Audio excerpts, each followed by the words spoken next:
And now, Detailing Success and PNS Double Black present the Renny Doyle Podcast, a podcast for blue-collar entrepreneurs. Hosted by the detailer of Air Force One and founder of both Detailing Success and the Detail Mafia, Renny Doyle. It's not actually Renny, it's Kevin Davis. Hey, welcome to the 200th episode of the Renny Doyle Podcast. This is going to be a really fun, special episode. Today, I have been honored and asked to be the guest host for this episode. We're going to kind of spill the tea on Renny today. If you're under the age of 30, that means, get some more information. That's Gen Z speak, right? Hey, I'm super excited to be here. I'm glad I got asked. I guess all the other Kevins, like Kevin Hart, were unavailable, so we'll take what we can get. But Chris, I know you and Oscar want to go through and kind of introduce people while we get started, kind of see who's here. We got a ton of stuff to get through today, so I'm super excited about that.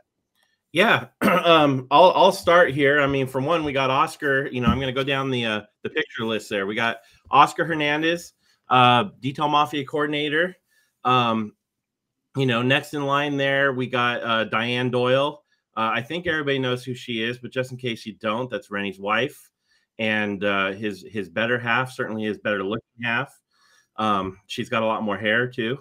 So, and then speaking of hair, we got Bobby Wiener out in New Jersey. Thanks, Chris. And then there's of course me. I don't have much either. And then we got Jim Goguen out in oh goodness, Jim, I forgot. Ipswich, Massachusetts, right? That's right, man. There you go. And I'm trying to keep Doug Parfit in the podcast, but he's having trouble, so I'm not sure we're going to get him in or not. So, but there you go. And at some point, I'm pretty sure we'll hear from Renny. Yeah, Renny's lurking in the background a little bit, so we'll hear from him a little bit later. But I know Diane's on duty today. Thank you for joining us. I want to start with you. You are the most important person on this call, on this podcast, and honestly in Renny's life, as it should be, right? And the first question I want to ask is kind of, we see certain things in people that are more public, right? You get to see the real deal. Right? Give me a sense of who Renny actually is. And before you give that answer, I actually wanted to give my own answer first. I have the opportunity I just wanted to say, I have an opportunity to be around a lot of really strong, successful men. And there's one certain aspect that comes along with all these men. It's integrity and character. And Renny represents that to me and my life, and it's something that I emulate as well. So I wanted to put that out there first, since I'm the host today, and I get to put that out there. But hey, Diane, give me let's learn more about who Renny actually is. Like, give me the difference between the public persona and who Renny actually is, and kind of how that all works together. So, Renny has his whole look with the hat and the glasses and all the cool look going on, right? But he is, what drew me to him was his heart. I mean, you will not meet anybody that will spend more time worrying about you and putting the attention on you. And I think probably that's what he gets most misunderstood about is that, they think, oh, he's whatever, this or that. And it's just, I mean, for those he cares about and for those that he doesn't even know, he just puts his whole being and heart in it. And so I would have to say just the hugest heart.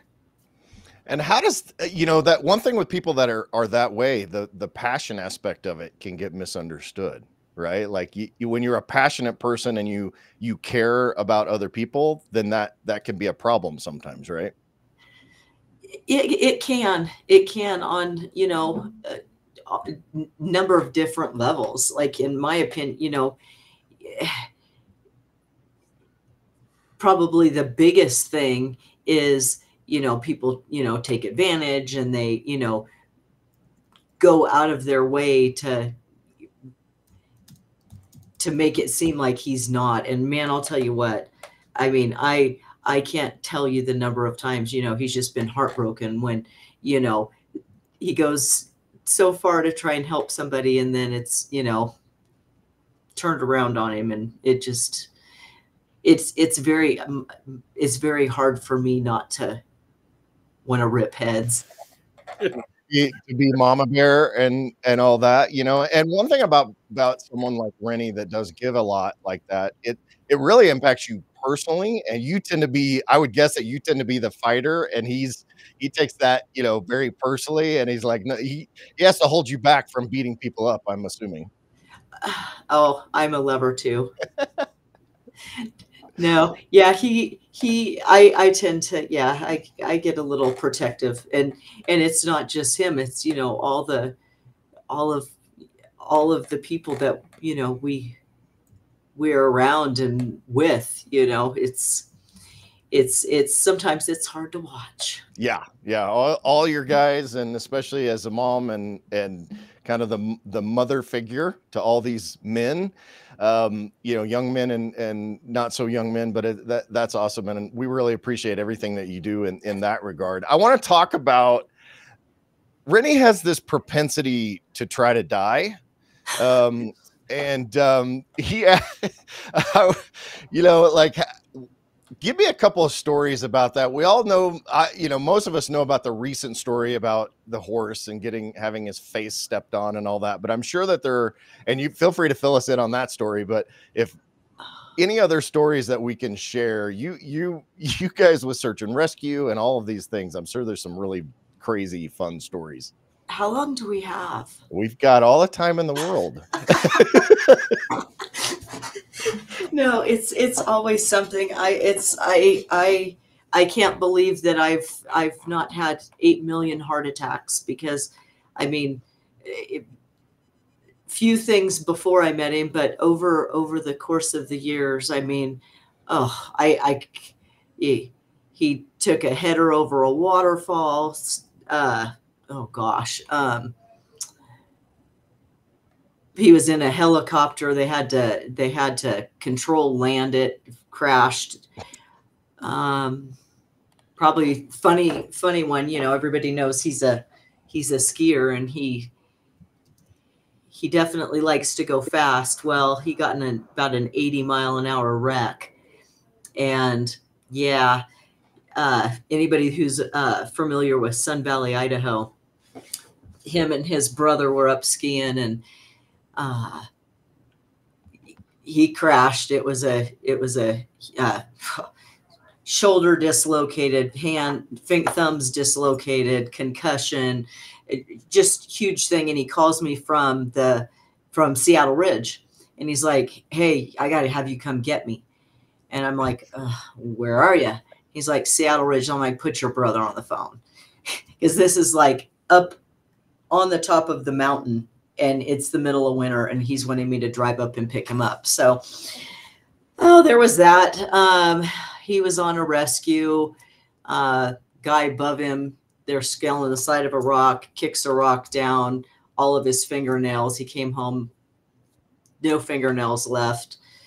But yeah, him walking in covered in blood, saying it's not as bad as it looks, is probably his greatest line, because I've heard that more than I ever care to want to hear.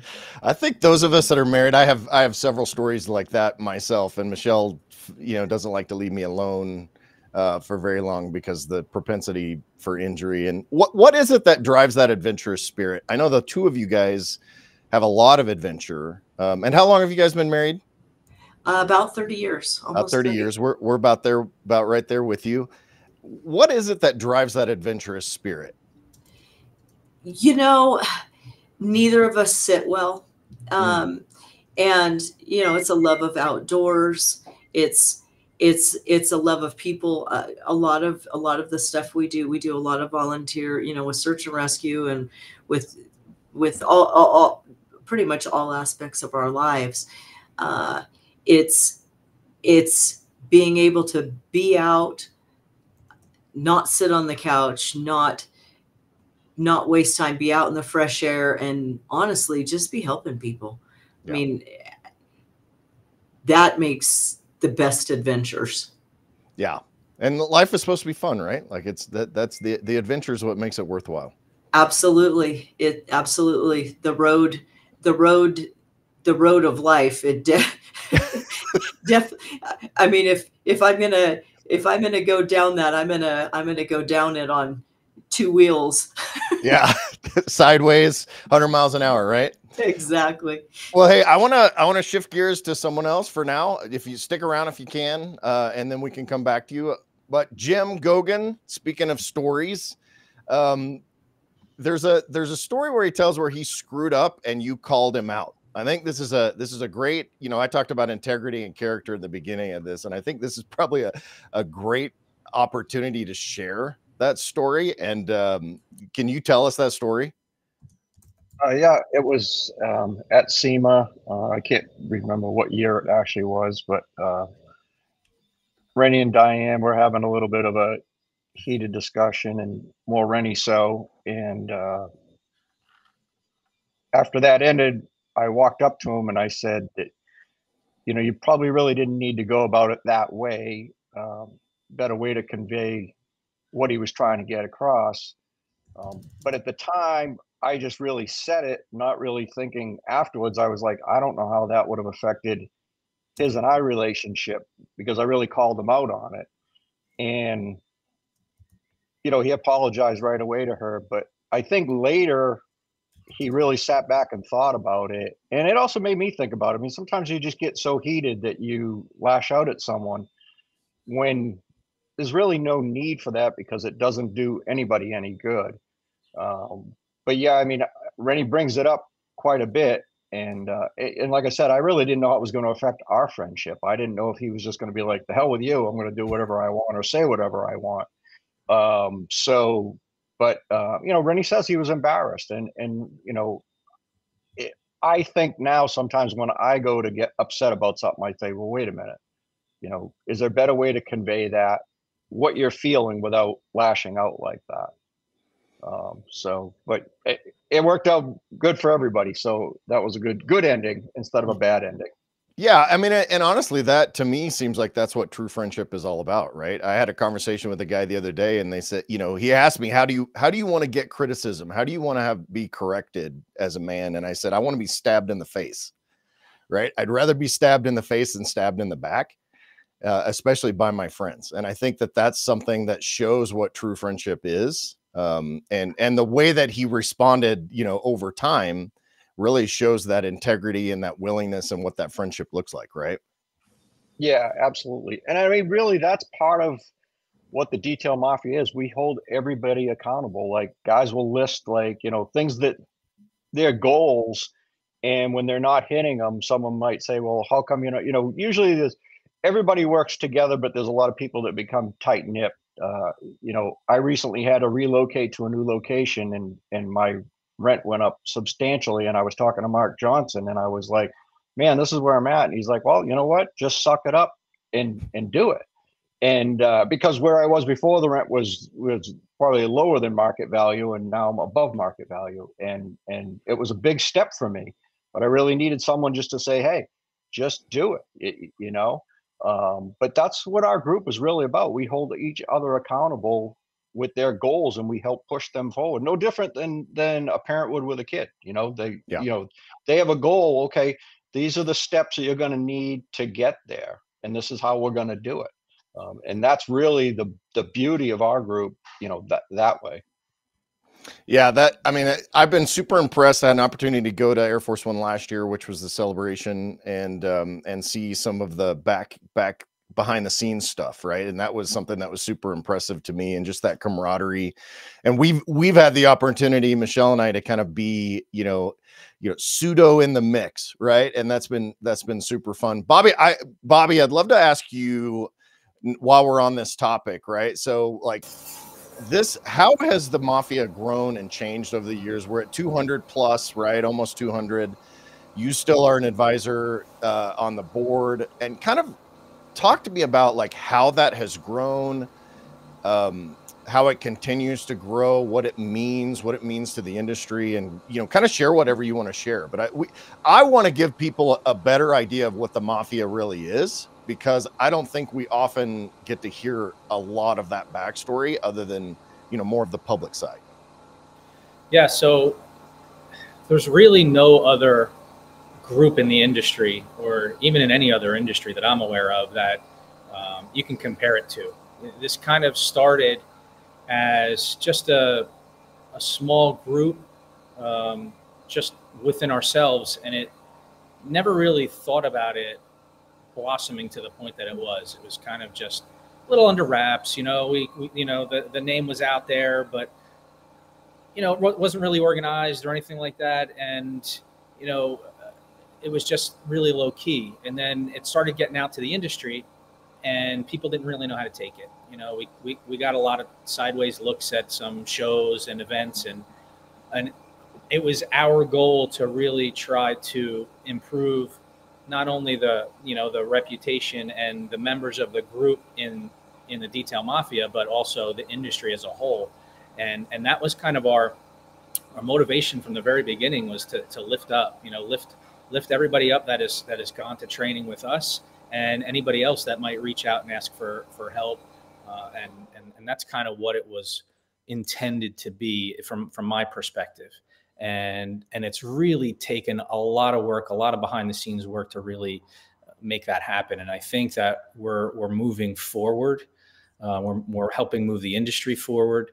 And, it's just, we're getting involved in community, like I said, lifting each other up. We have all these training centers all over the place. So it's kind of gives everybody a taste of what Renny's training is like, and what membership into the detail mafia would be like. And we encourage people to take that next step and get to training out in California with Renny.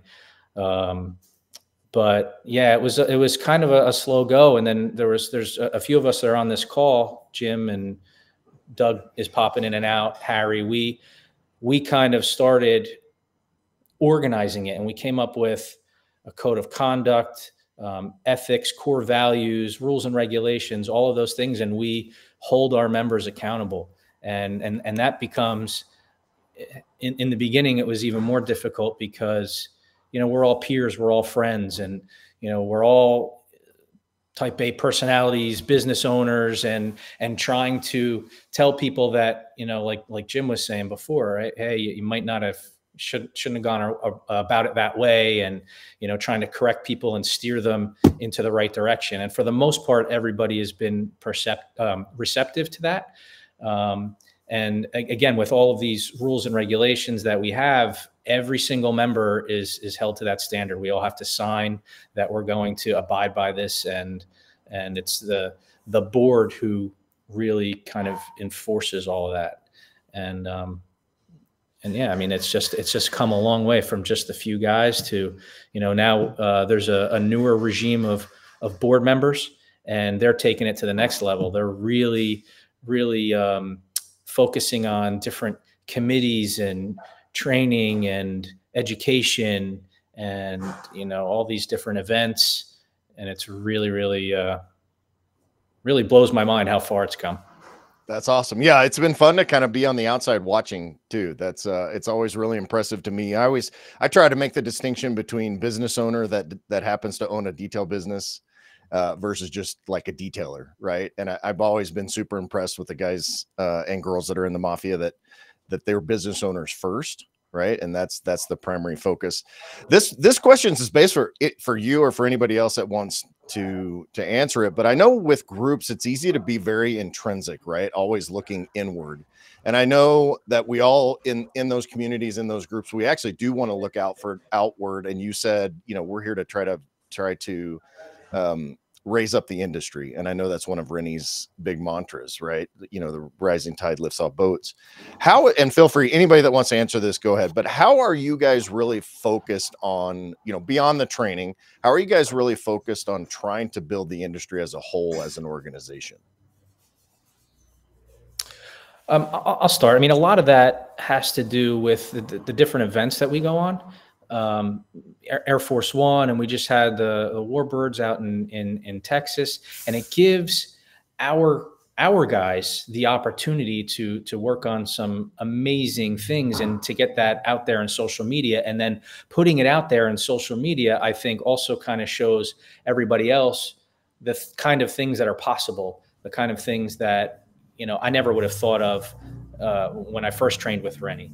And, and that kind of encourages people to try to want to get involved and go to training and get educated and have the opportunity to do some of these amazing things. And one of the things that I meant to touch on before was within our organization, we have different levels: made member, master detailer, Hall of Fame. And in order to reach all of these different levels, there's an application process, there's an evaluation process, and you have to meet certain criteria. And one of those criteria happens to be community involvement. You have to be involved in your own community and giving back. And I think that has a lot to do with, lifting up the industry and the perception of detailers as a whole.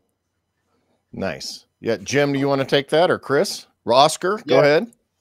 I mean, I'm a longest standing member of the Detail Mafia. I mean, I started with Renny back in 2006. And I know you've been in the industry a long time, Kevin, but the industry, now we call it industry. Before, I mean, when I started, it was called reconditioning. It wasn't called detailing. That was what it was. And, we build it up, and now it becomes, people recognize it as what we do. So as Bobby said, there's Air Force One. We have all these big projects. We go to Monterey. As it shows up in trade magazines and stuff like that, people start taking a little bit more serious. And we do Operation Slashon. We've done stuff like that. They just did Detailing for Heroes. So there's other things that we do to build it up. And with our vast network, it becomes, nationwide or throughout wherever. So there is, that's where I see it becoming more. And the other thing is, I see now more, I noticed a couple of years ago at SEMA, all of a sudden you start seeing detailers wearing the IDA patch, wearing uniforms. I mean, everybody has nice shirts now. Way back in the day, there was just whatever you wore. So people wouldn't take you serious. Now, you dress the part and becomes more, that way.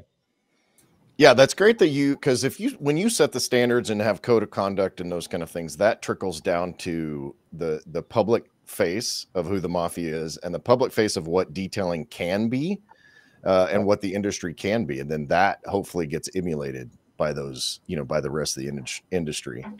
And I was just going to say, that was a point I wanted to make, was that, the Detail Mafia goes out and does these great projects and does these great things. And yeah, we like getting our name out there. We like, patting ourselves on the back a little bit. Everybody does.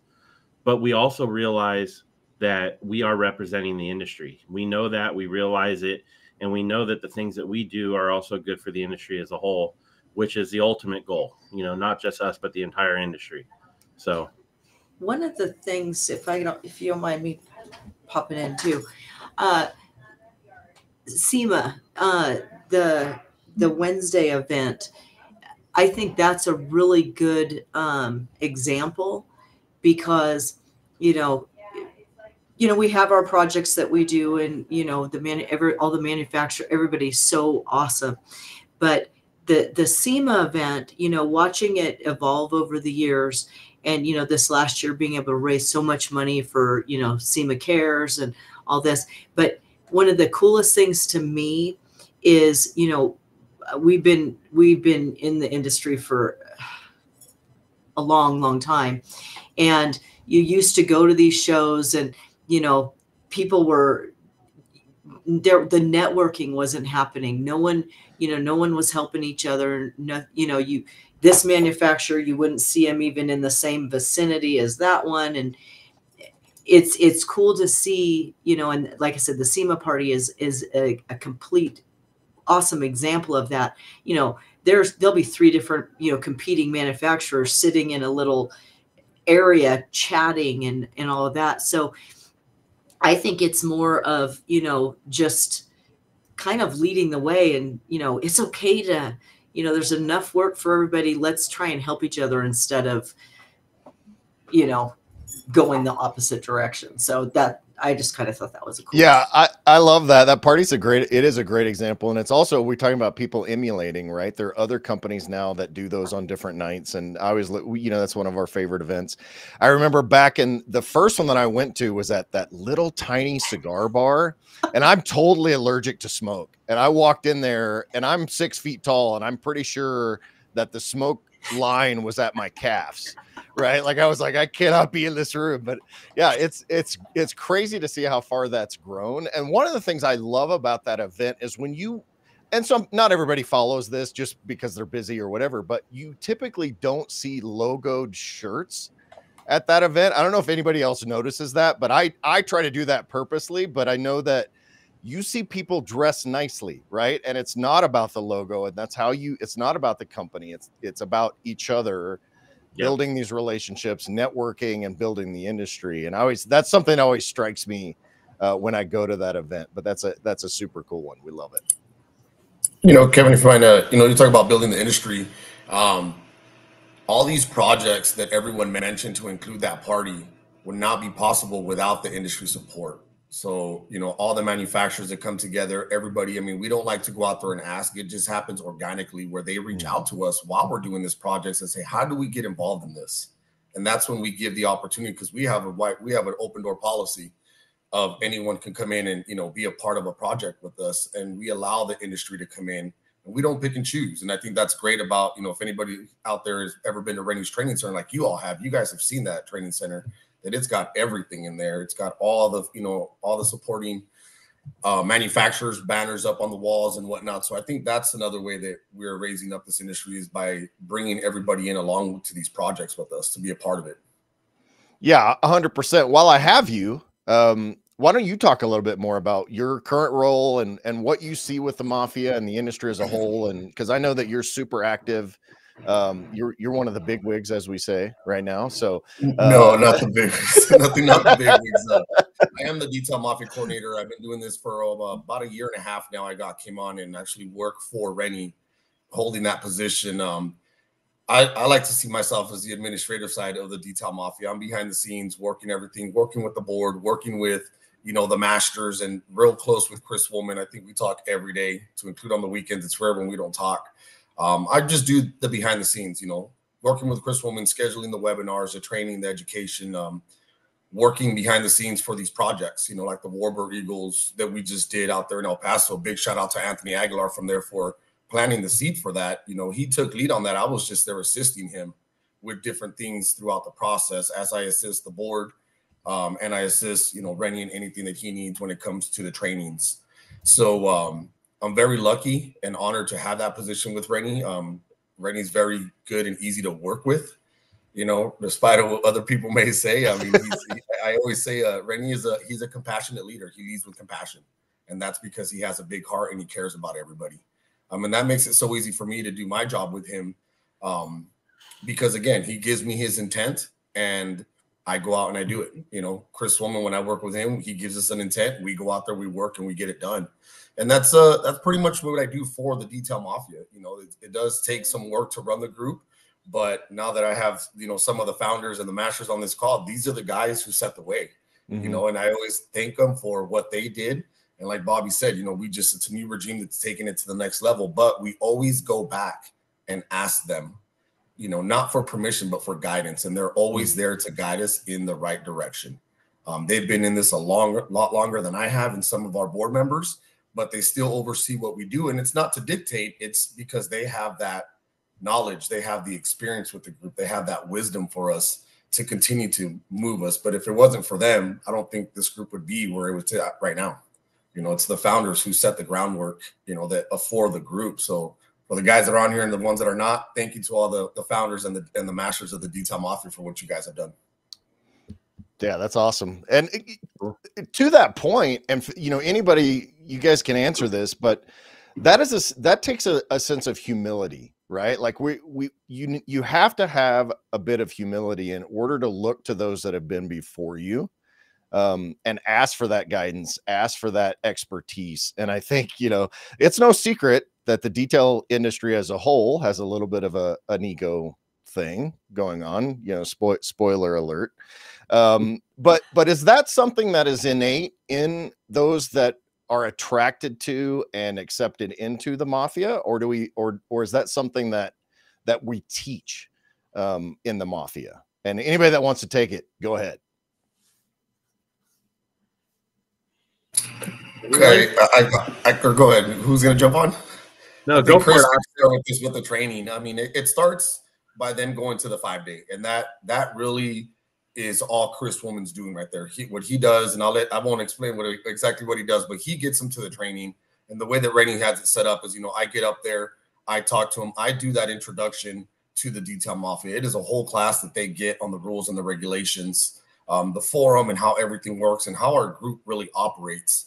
That's where we plant the seed for the group. At that point, there's that application. So I think it really starts there officially, but Chris Woolman does a good job of explaining that before they even get to training. And I've seen it. I mean, we just did an event yesterday in Compton, California, and these guys see us and they know we're a part of the detail mafia. And the first thing they ask is like, how do I get involved? I want that. Because again, what they see on social media, and they really don't know what they're asking for at the time. They just know that they want to be involved. But a lot of it is, it's the pride of belonging. I think that we build a camaraderie within the group. We welcome everybody with open arms. And we don't say, if you go to training, you have to do this, and we're not strict like that. A lot of people hear rules and regulations and they think, these guys are sticklers, or, everyone has rules and regulations and systems and processes. But I think it's just that pride of belonging and what we build and instill in in all these members. And this is newer members that come in, but we've had, detailers that come to training that have been in business for 20 years and joined the detail mafia, and they're still learning. And I think that's humbling for me to see, because we're still learning from them and they're still learning from us. So we try to stop the egos at the door, and everyone's the same, and we treat everybody equally. Mm-hmm. And I think that's where it really starts with us, and that I don't think a lot of people see that in the industry. They see, they hear an application and they're like, oh, you got to go through this rigorous training and all that. And it's not like that at all, But I think I want to turn it over to Chris, because I think he plants the seed prior to them even getting to training. I just heard him on a call yesterday after we were having lunch, and he's talking to a detailer that's coming into training. Chris? Chris is the man. Chris is dude, without Chris, there is no Renny. Without Diane, there is no Renny. But Chris is his work wife, husband. keeps him going. So hey, go ahead and comment on that, Chris. I don't think I've heard it described that way before. Yeah, I mean, look, to be fair, the detail mafia is a selling point to the guys that want to come to the training, right? But not everybody that asks about our training knows about the detail mafia. Not everybody wants it. Everybody's wants and desires are different. I think that once they get to experience it a little bit at training, it changes their outlook on it, and maybe they want to get involved. But we do 4 students in every class that we do, and it's very rare that all 4 actually will sign up and come on board to be part of the detail mafia. It's certainly not for everybody, and we don't want it to be necessarily for everybody. We want it to be for the people that really want it, and are really active. It doesn't do any good to come into our group and just be a wallflower and not, participate. Doesn't do you any good. It doesn't do the group any good, so, we want people to want it. And, I just, overall, it's really cool. I've always described it, so many of us are kind of, I almost call us lonely entrepreneurs, right? Like, detailers are often we're one-man shows, right? But not always, but often. And the detail mafia gives you almost like your coworkers, right? It's like people that you can go to and chat with, hang around the water cooler with if you need to, just lean on, because you don't have somebody day to day. I know that when I got involved, that was important to me, because I went from working at a small business with 50 people to working by myself every day. And so it was a struggle, and the detail mafia helped me get through that, so. That's awesome. Yeah. That camaraderie makes a huge difference. And to be able to have that community that isn't just, posting random crap on Facebook groups, right? Like that, having an actual real connection with other people is super, super important. Talk to me. While I have you, let's talk about training. right? Like, Renny literally wrote the book. I read this book way back when, right? How to start a detailing business. Talk to me about how this training has evolved over time and what really differentiates, because we're in a situation, I think this exists in all industries. It's like, hey, I know how to do this, I'm going to teach other people how to do it, right? Like everybody has a training or think they do. And so, like, explain to me how this training differs and what really sets it apart and what kind of the goal of it is. Well, one, I'm not sure there's a training in the industry that's been going on longer. I know, it's certainly evolved over time and throughout the years. Went from Renny training one or two guys out of a small home garage shop in Idaho to what it is today. But it's been consistently going on, I think, since as far back as like 2004, 2006, right in that range. So that's like 20 years of training right there. But it's certainly a very unique training experience. I don't think there's anything like it in the industry, and it's really hard for me to explain it to people. I honestly tell incoming students or potential students that it's just really a special experience that they just can't get anywhere else. You can get good training somewhere else, but the experience as a whole is really special. And it's hard to explain. I tell them, I say, go read our reviews on Google, that kind of thing. You'll get a feel for how these students felt after they left that I can't explain to you ahead of training, But yeah, I mean, the basics, the process is, we do 4 students every class. We only do 12 classes a year. So it's limited to just 48 students a year. And they spend a full week with Renny. It's fun. It's hard work. And, it's life-changing for most guys on some level, but I always tell people, our training isn't going to, it's not going to make you find success, especially right away. All that you're going to do all that on your own. But when you're investing in yourself, both financially and just with time, by going through training, by joining a group like the Detail Mafia and participating in it and all that kind of stuff, when you're putting in the effort, you can't help but eventually start to make progress. And so you're going to eventually find success as long as you continue working on it, is the way I describe it, So, and Renny's got a favorite saying too, that he always shares with everybody, and you guys on the podcast heard a million times, he makes suggestions, you make decisions. And that's a big part of it too. All this knowledge is going to come down, and you're going to take it, and you're going to take the bits and pieces you like most. You're going to put it into your processes the way you want to, and do things your own way. But hopefully we have an impact on that and help you find success. I love that. And that's, I would describe it as a holistic approach to training, right? Like when we talk about holistic approaches to everything, it's all encompassing, right? So you have, polishing and cleaning and interiors and all that, but it's also business and, business acumen, finance, all of those things come into play and make a huge difference in the way that that's laid out, for sure. Yep. I really appreciate that. Bob came on late. Bob Phillips from PNS. Yeah, Bob Phillips is here. we didn't get to introduce him, but I appreciate you being here, Bob. I'd like to shift gears because you obviously you're representing the manufacturers here, and I know you and Renny have a special relationship over time. Renny has a special part of PNS for sure. Can you just give us the background on that and I'd love to hear kind of a perspective that most people may not know about how that all came to be, what it meant for PNS, what it means to you personally, and just kind of walk us through that.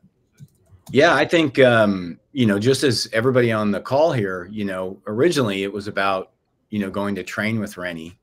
And the purpose to go train with Renny was to basically, get reconnected to the industry and kind of get current and really to improve our business and to, that was the foundation of the relationship. And even truly today, I think the unique thing is it's never really been about the product. Our relationship started from that training. My brother and I went to train with Renny in January of 2013 in his 2-car garage with Renny and Diane. And we just made a great connection. And, and then from that, it was still, we got invited to Air Force One. It was about connecting with, members of the Detail Mafia and just working together and creating, great camaraderie in the industry and really, giving back. And then, what my brother and I quickly realized was that, wow, we could really add value to the group in terms of, Air Force One was a great project, but then we decided, hey, maybe let's do Monterey. And, it's all about putting people forward and trying to make them more successful. And I think that's one of the things that Renny and Diane and everybody on this call has, is that's really the goal. Right. Mm-hmm. And then the product was a byproduct of it, Kevin. It wasn't, it was never intended to be the product. I mean, Diane can remember, Diane had a little wine, I had a little wine, and we were in Monterey. She goes, God, do you think Renny could come work for you guys? And I was like, okay. I mean, it really was never about that happening. And then, we created this thing called Double Black, and wow, great things happened. And it's still really the relationship and the connection to the Mafia is really never been about the product, and it still isn't. So I think that's what kind of makes it unique, is that it really fits well with the members of the Mafia. And, I truly enjoy everybody in the group, and I still do. And, and we get to have fun with product at the same time and make a little money. So it's kind of win-win. Right. And, I look at, Renny's I look at Renny in 2013 and I look at Renny in now, and he's not the same person and I'm not the same person, so it's pretty cool how, we've impacted each other's lives for sure. What is that impact? Since you brought it up, let's just dive into that just a little bit. Cause I think that's really important. I've talked a ton on different podcasts about the networking and building each other up and relationships as the basis for everything that we do. Right. But in life and in business and all that. But I'd love to just hear, a little bit about what that impact looks like. I mean, it's the ability to give back to the industry, Kevin. It's exactly what you do every day. It's what I do. It's what Chris, Oscar, Diane, Jim, Bobby, it's what we all do. We all want to give back to the industry and help improve people's business and lives. And, just through the connection of the Detail Mafia and with Renny, we've been able to do a lot of that. And, it started back, with the IDA. I mean, that's how Renny and I, met. I asked him to come speak at the Western Car Wash Show in San Diego. And being Renny, he said, yeah, I'll come. And so then we met, and, and then it was just kept rolling from there. Was, we can do good things in this industry. We can be, non-brand specific. We can engage everybody. We can connect with, all detailers. And, that's been the mission all along. That's awesome. Yeah. I mean, it's been a lot of fun to see your relationship with Renny and kind of be a side, be a little bit on the side and also develop relationships and friendships with both of you guys. So I really appreciate that. For sure. Diane, I want to go back to you since I see you here on the call. Renny has talked a lot about his childhood and kind of how he got raised and all of that kind of stuff. Would you be willing to kind of share some of that and the impact that that's had, and kind of how he's moved beyond that? I know he's told the story, but I'd love to hear your perspective as well. Well, I mean, as everyone's aware, he grew up in a small town in Southern California that was, very rough. They were very poor. And, it completely molded him because, when he got old enough, he always, talks about his grandmother and his mother, very proud, strong Italian women, because of their situation, they were on food stamps. And so he started at a very, very young age. I mean, carrying buckets of water, watering trees. I mean, his whole goal was to get them off of state assistance. seeing how proud they were, and the kind of people they were. He gave, even as an 8-9-year-old child, he wanted to help, and it not only shows who he is, but work ethic and drive and all of that really formed who he is. And I grew up middle class, which a lot of people on this call did, and when seeing his perspective on things versus my perspective on things, and being able to relate to a lot of the people in the industry is a really big deal, because where some of us on this call, it's harder to relate when you haven't walked those miles in those shoes. And I think that's one of the things that draw people to him, is that he has been there, he does understand, and he's willing to we're both still in the garden. One of the things they always teach you, you always reach back and pull the guy behind you forward, and the guy in front of you is pulling you forward, right? And that's kind of the way that Renny works, that we work, is that it's not about you, it's about moving everybody. And that comes from the way he grew up. He just, if he has it in his willpower and in his wheelhouse to be able to do that, he will. And that's probably the biggest thing I would say.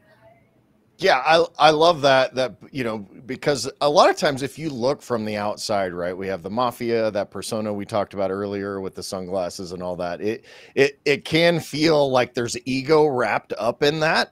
Obviously we all have different personas that we put forth publicly, but that concept of pulling, pushing the person in front of you forward and pulling the person behind you, with you, is something that is what I've seen him do personally. And I think that's super cool that he does that. So, hey, let me see who else we got. I want to go back to Bob. Bob, what do you see in the future with Renny and business, and how things are growing for him? He's not going to stop. He talks about wanting to slow down and, maybe take a step back, but I don't see it happening, at least not in the near future. He's just the kind of guy that just needs to keep going and going and going. He doesn't like to rest. He doesn't sit down. Like, I don't know how he manages with all of the traveling that he does. I know I could never do it. I'm a little younger than him, and I'm, there's no way I could handle everything that he does. So yeah, he will progress for sure, but I don't think he'll ever stop. Yeah, I love that for sure. Yeah, he's I'm you're where, right? Like that's that's how he's like. I was just in Compton yesterday, so which Oscar talked about. Anybody else want to take that kind of what they're observing? On I was going to say one thing too. Oscar mentioned, people think Renny's hard to work with. God, Renny's like the easiest guy to work with on the planet. I mean, I can remember a trip that I had. He was coming to Northern California, and I had everything. I thought I had everything set up perfectly, right? So he was going to land at San Jose. I had left my car there with the keys on the, on the back wheel, and everything was set. And so he gets my car, and then somehow the hotel gets screwed up. He gets in late. He ends up at the wrong hotel. The next day, we're all wondering where he is, right? And he just shows up. He doesn't say anything that happened on the back end that was all wrong. He showed up with a smile. And just took it in stride. And, yeah, I don't see him slowing down. I mean, we have so many things happening, with PNS, with the recent acquisition and the opportunities that presents, which is, huge. And a lot of people are starting to learn about that. And so, Renny plays a big role in that. So, he's not going to slow down. That's for sure. Yeah. And, I have to say, one of the things that, just because I hope Renny's listening, and I know he is, but And I think everybody on this call says the same thing. He's a blast to work with. I love working with the guy. And every time we get together, we have a whole lot of fun. And, you know, the thing that disappoints me now is that because, you know, the life is so much more complicated for all of us. Mm-hmm. We really don't get to spend that much time together. So that is the bummer of, you know, success, but, you know, that's okay. Yeah. Isn't that weird how that works? Like, we all want everybody to be successful. And then, oh, by the way, I haven't talked to you in 3 months, right? Like you and I are the same way. I hate the term when people go, oh, I'm so busy. That's like the lamest term, but you know, it's fact now. And so you just gotta kind of take all that energy and growth and, you know, now lack of connection because everybody's so busy, you have to take it in stride. So, yeah. But there's a connection. I had the conversation the other day. There's a connection in that busyness in knowing, right? Like, I'll shoot a quick text and say, hey, just want to let you know I was thinking about you, right? Like that's sometimes all it takes. Yeah. And we may not talk for 3 months or whatever, but you can do that. And so having that connection is really, really awesome. Bob talked about Chris Woolman. Bob talked about what it's like to work with Renny. And I think you probably have, if we're talking about spilling the tea here, I think you probably know better than anyone what that's like. So I'd love to get your perspective on it. Yeah, well, he's certainly not hard to work with or work for. He's really tough to keep up with. You know, and it's, you know, he's. Come on, Chris, you should say, oh boy. Yeah. well, I get those.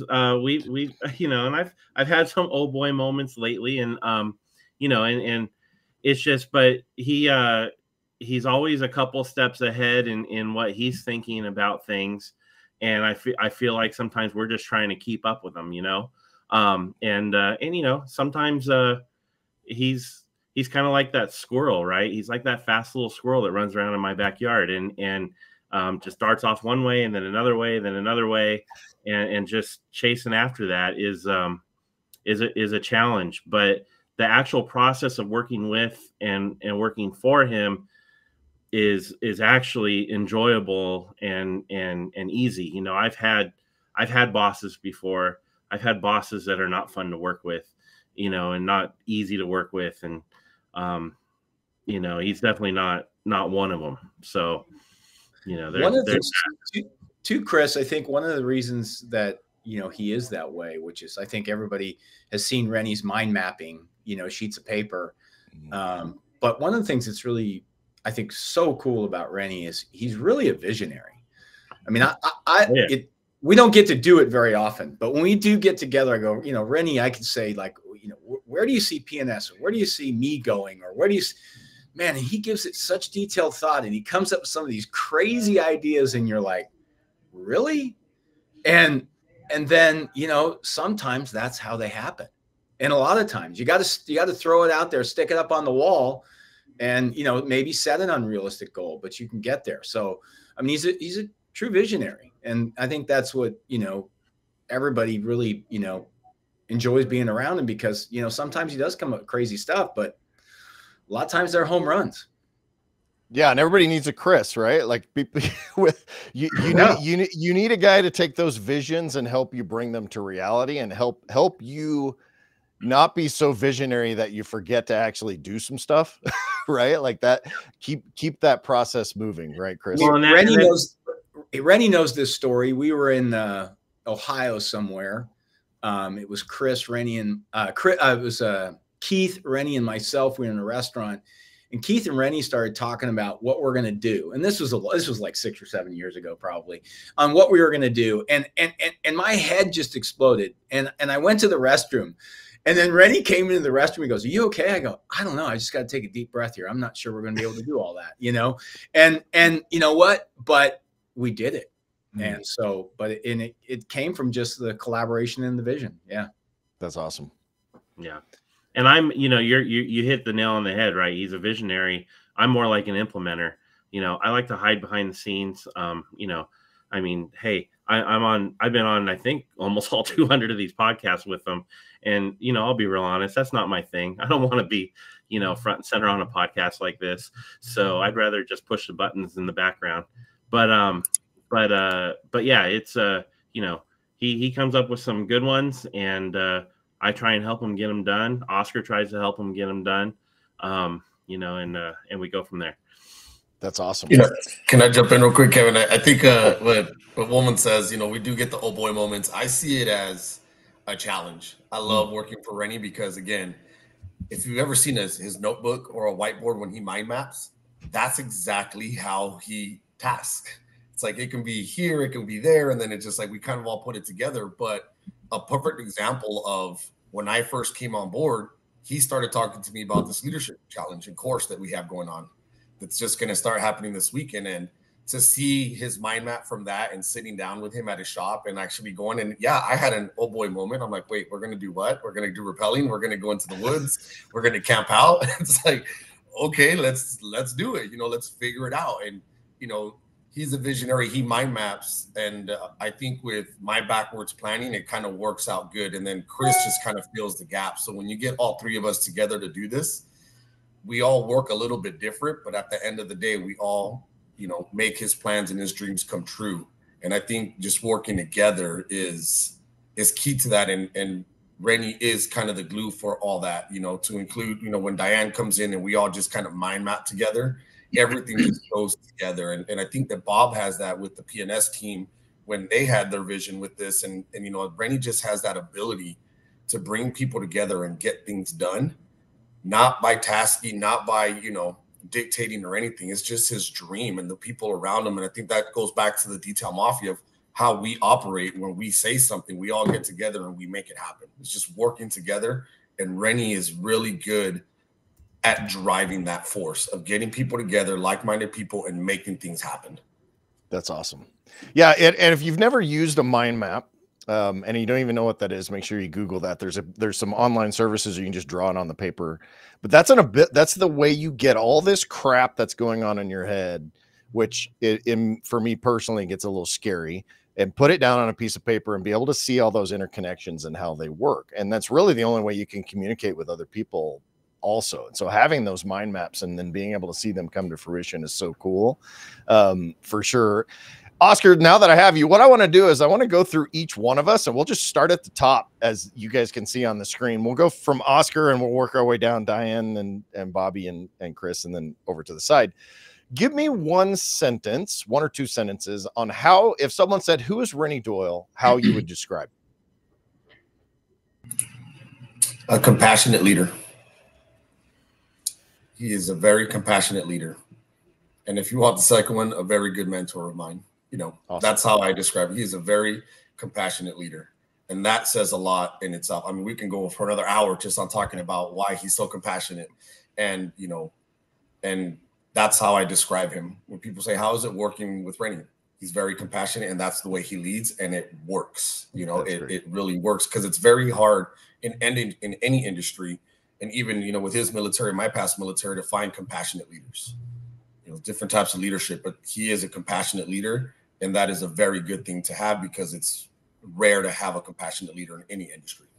Yeah, that leadership style, I talk about servant leadership, which is just like that's just a synonym, right, for compassion. And have that servant's heart and that compassionate heart when you're leading people is such a huge thing. 100%. Hey, Diane, your turn. You can get more than two sentences if you want. You're muted. Oh, yeah, she's muted on her end. There we go. There we go. That's why Chris is. I'm a mess. I would say he's probably the biggest thing. I would say is contagious. Like that was one of the things that drew me to. I mean, he's just the personality and the charismatic.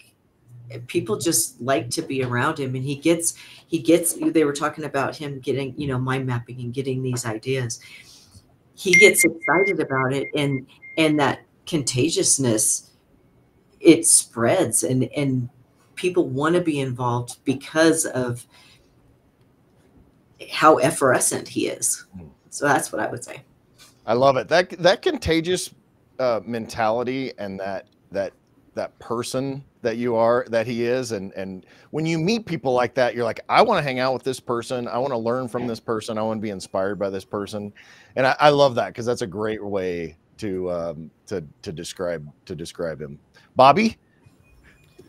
Yeah, I agree with everything that everybody else has said, but in order to not be repetitive, Diane, I'm sure you can attest to this, is he's a big family man. He loves his family. He talks about them constantly. He gives credit to them all the time. And he's just a big softy. He puts on that front, but when you really sit down and talk to him, and everybody said how empathetic and caring he is. It's no exaggeration. I mean, it's the total truth, and you can see that with his family, and he's a big animal lover. They're part of his family too. We can kind of relate to that. Loves his dogs, but yeah, that's I think a big part of him is his family. I love it. Yeah, that's something we all want to strive for, right? Is to lean into that, and as an example. Chris? A couple words that popped into my mind was, he's a motivator. And oh man, I lost the other one. It popped out of my mind. I found it, and a good example.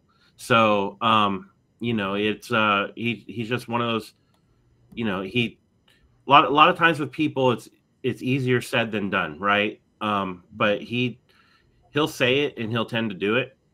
And I'm sure with him, it's still easier said than done too, but he pulls it off. Where me, I have a hard time, finding that willpower to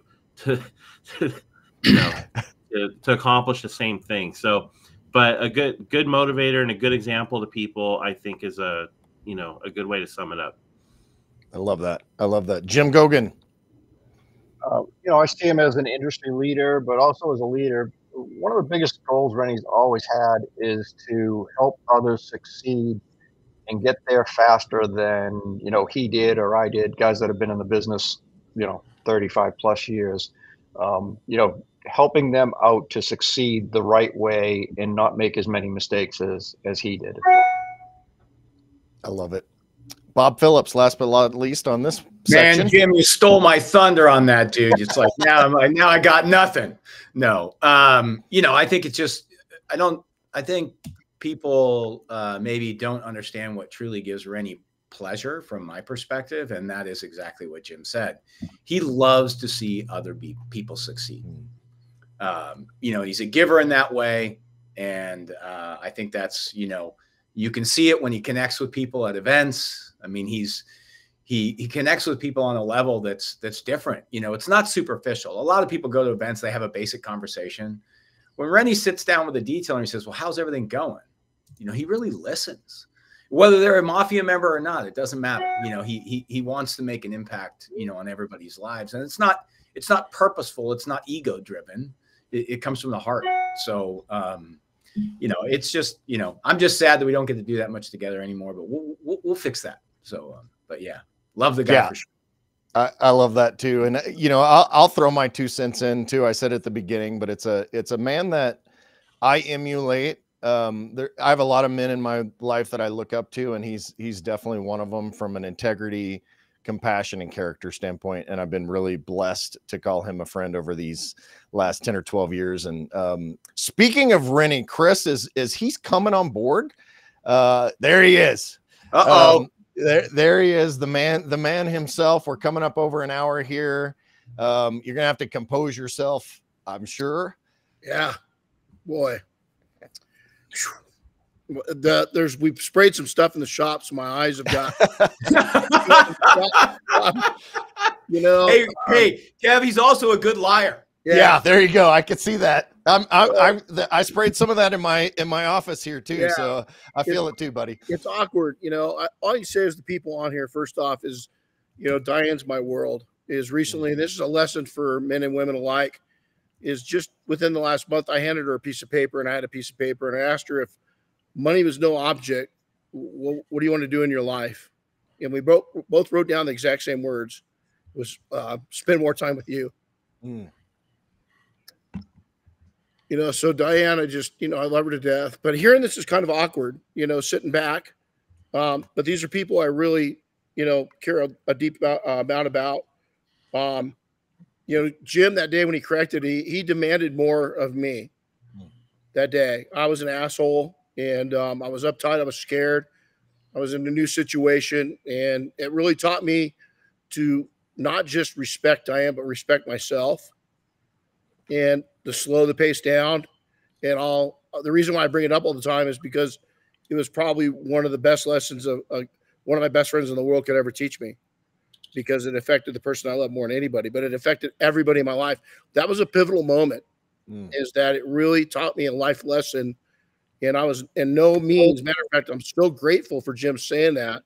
If you don't have thick skin, then you just, go hide in a closet, somewhere, because you got to be able to, especially as you're coming up.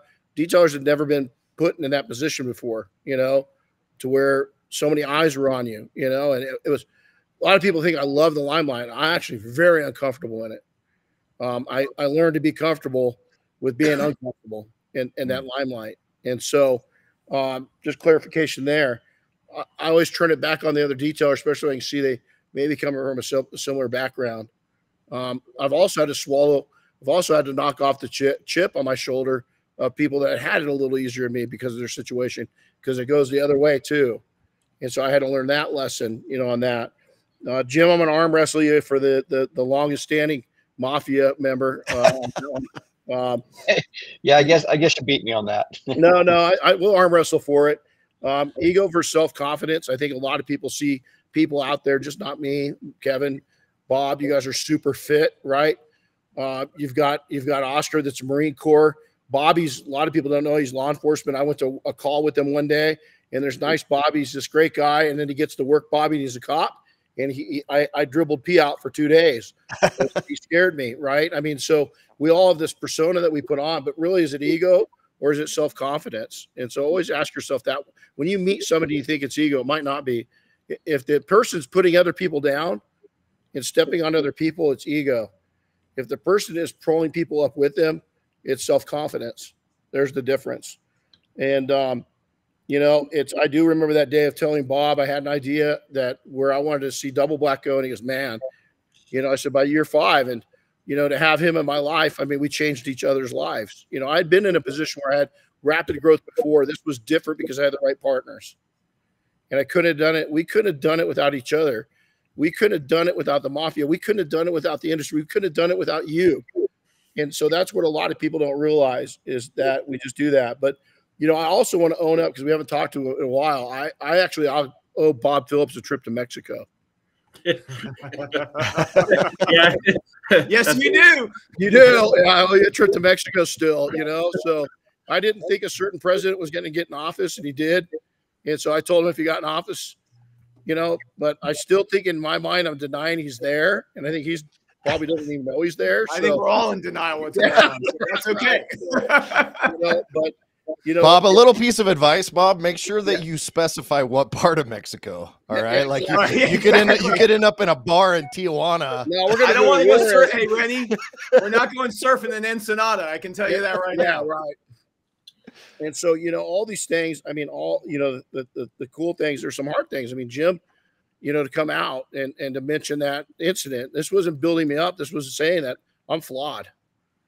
I'm flawed in many ways, and it's not easy. Sometimes these guys say it's easy to work with me, but sometimes it's not, because ADD, I didn't admit for a long time. ADD was a big enough problem. I didn't admit until recently. I'm also dyslexic, because it was another hit. And so, to have both those challenges, sometimes I don't know what I'm saying, it's like, what did I just say? Or what do I mean? And so in that regards, it can be, as for slowing down, I'm definitely going to slow down. I want to move people forward in the organization.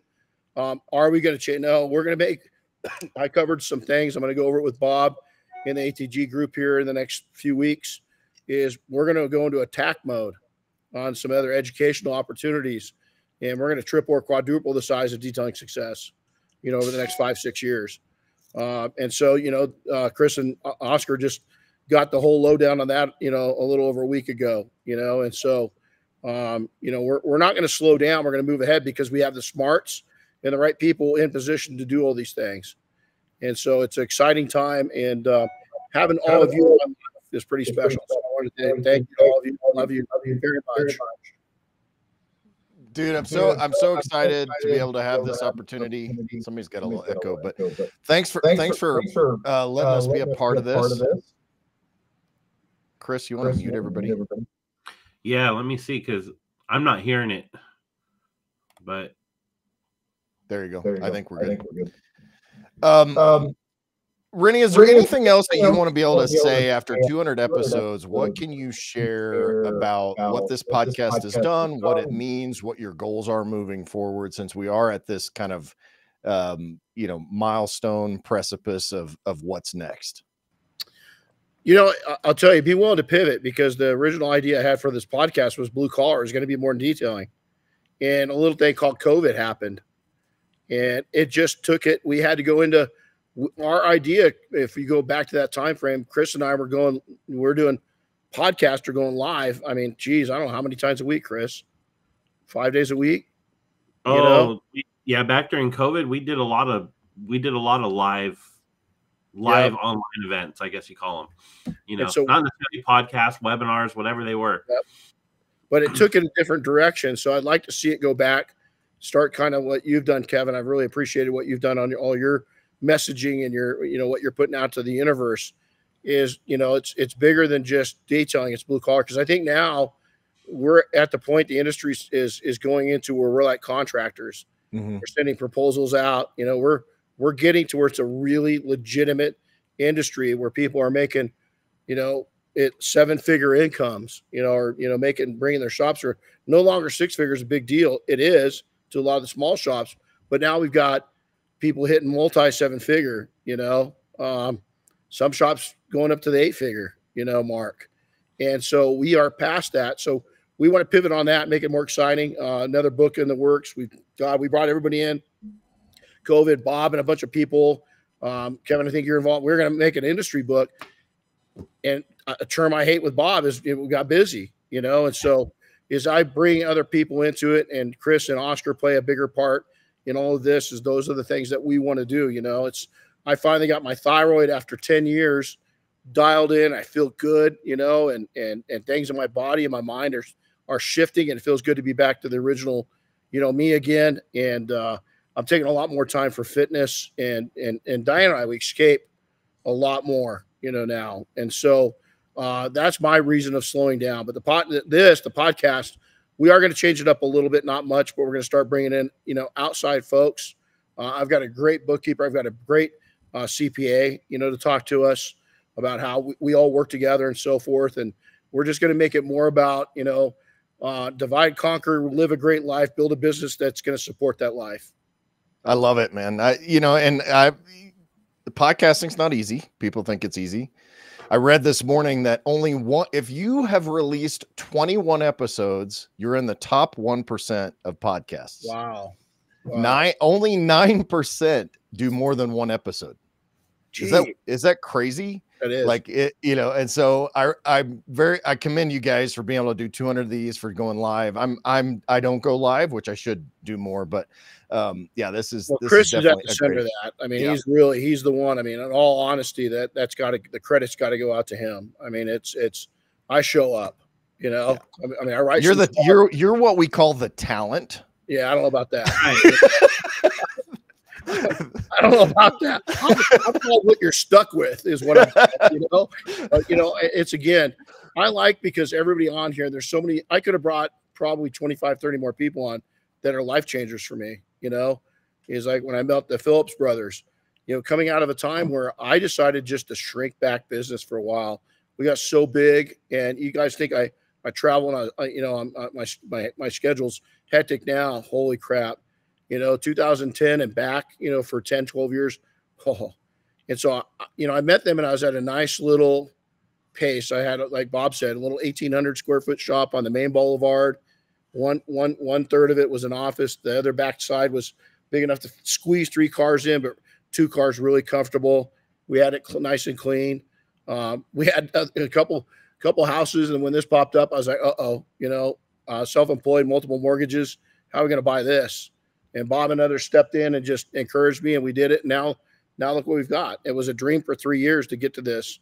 So this started back in 2011, and just kept on moving forward. And it's listen, dreams don't happen by yourself. You got to collaborate with the right people at the right time, and don't push it.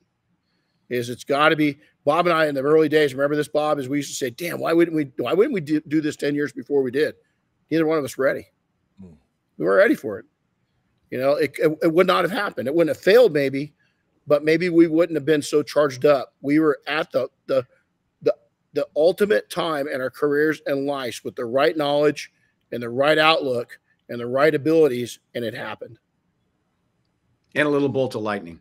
And some luck, and lady luck on there, And some luck, yeah. So yeah, that's awesome. It's funny because I had an experience yesterday where I'm trying to concentrate more on different things in my business, and I wrote on my whiteboard, and I was thinking of you in this podcast this morning because I wrote 3 things: have fun, serve others, and build a life. And under building a life, you've got gratitude, joy, wealth, relationships, networks, all of those things, right? And to me, as I was writing that for my own sake, because that's what I want my own business to be, I was thinking about what you do as well, and I know we're well aligned in those things. And it's great to have people like you and Bob and Bobby and Chris and all of these men and women that are in my life to be able to emulate and to show an entire industry, but an entire world, what that can look like. Oh, it is, and it's talking about the right people, and I'll end it with this and why you're there. We did, again, is Anthony down in El Paso. We did that aircraft project, and, Bob sent product down. We had Buff and Shine send pads down. We had all these volunteers come in. Anthony's 3-4 years into our group. He's been on Air Force One. He made this happen. Everything in line. I met a guy, come up, Mike. And Mike, if you're listening, I doubt he is, but if he is, he changed my life. Meeting one person, he's 88 years old. I love helicopters, love it. I've spent more time on the side and on the skids. I've got about 15 hours of flight time so it's always been a dream. My big picture is, next is to start up, search and rescue, whether it be military or law enforcement, is they go so far, and usually 14 days in, the budget spent, right? I'd love to start a nonprofit up that goes and looks for these missing people. I just met somebody. The resort we stayed at, his brother went missing 3 years ago up in the Sierras, never found him. And so why can't I start a nonprofit that goes up, and our big picture dream is, we utilize horses. We got our horses, I'd love to build a Loach helicopter like this guy, 66 years old. He gets his helicopter ticket. If he flies it to elementary schools, and he takes young pilots and they fly in to instill in these kids that are maybe at poverty level that there's hope for them to do something amazing.